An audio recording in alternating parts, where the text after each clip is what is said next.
Hi there, it's Jerfor Woodruff here from Bedford, UK, and this is my Course Air music production assignment for week 3. I'm looking at automation, demonstrate how to record and edit automation in your DAW, the Sonar X2. Automation allows you to make changes in various parameters onto your track, parameters such as volume, effects level, and pan. There are two ways in which you can make these changes. You can either record them in real time whilst adjusting a fader on your console, or you can make the changes manually, and we'll be focusing on manual changes first. Okay, so suppose you have a track ready for editing or mixing. We go over to the track view and we click on the clips button to the left, and that brings a drop down menu. We choose automation, and that brings another menu which tells us which parameters we can select for manipulation. So I'm going to choose volume. When I do that, this volume envelope, which is the default envelope for this track, appears. Now the idea is that to manipulate this envelope, which is how we're going to make our changes, I need to make sure my Smart tool is selected in the top left hand corner. Then I left click over the envelope, and that creates a node, and the node is simply a marker which I can pull up and down or left and right. Now I want this track to begin relatively quietly, so that I'm going to bring it down. I want it to increase in volume, get a bit louder, and in the third measure it'll start to come down. In the fourth measure I'll bring it down a bit, and I'll bring it right down at the very end. So it's my 4-bar phrase. So that's the basic way to manipulate automation manually. You just left click to create nodes, and then you drag the nodes back and forth. Now there are various things we can do with this. One way to manipulate it further is by copying and pasting. So if I left click here, I can drag it across the 4 measures, and then I right click on that segment, choose edit, copy, and now I want to select track and bus automation. So deselect that and press OK. And then I left click on the track where I want to paste it. Again, press edit, paste, and you can see that this segment here, amplitude envelope, has been copied over there.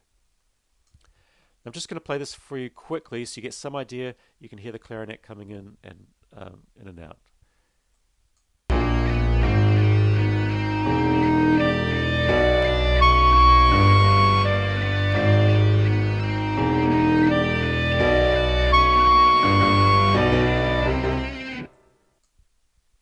Okay, there are other ways in which we can manipulate the amplitude envelope. If I have a number of nodes which are close together, I simply right click and drag the cursor to lasso those nodes, and that groups them together, and then I can left click over one of those nodes and manipulate all 3 at once.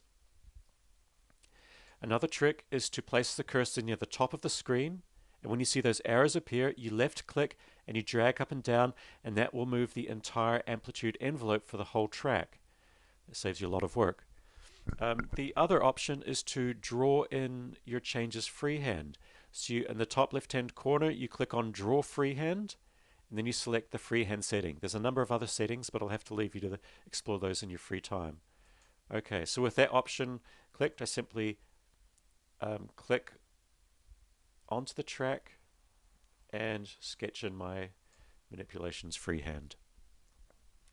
Okay, if I want to record changes onto my track, again it's very simple. I go over to the left hand track pane, and I need to select automation right, which is this button marked with a W.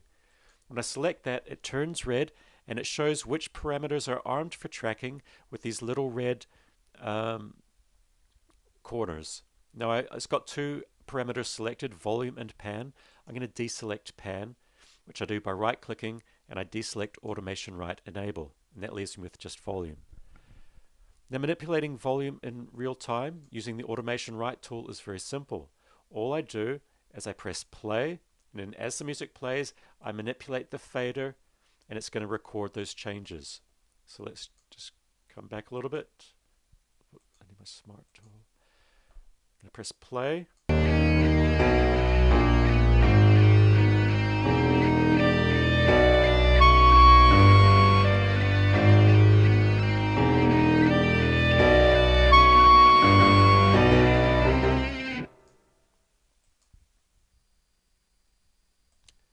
there you have it. That's my automation for the amplitude envelope affected in real time using the fader.